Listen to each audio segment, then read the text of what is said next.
Foi feito um estudo universitário. As pessoas que definiram objetivos enquanto estavam sendo universidade ganhavam 10 vezes mais do que os que não tinham objetivo. Você quer melhorar a sua renda? Defina objetivos para sua vida.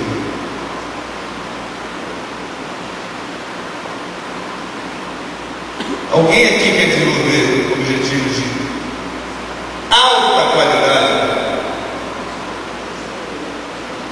Gente, eu me imagino como é que a criatura fica do lado de alguém que só faz brigar, reclamar, se lamentar.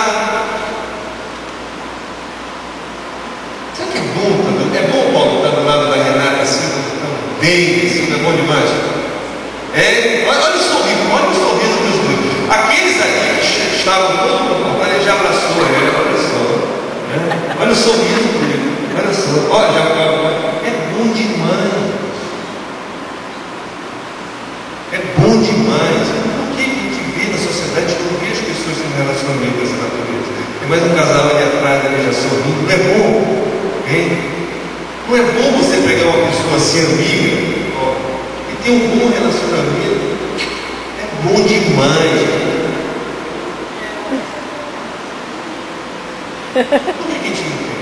Por que a gente conhece pessoas que não têm?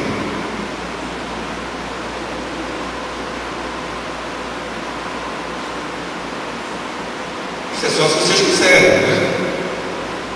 Aumentar a capacidade de entender a si próprio, a si mesmo e aos outros.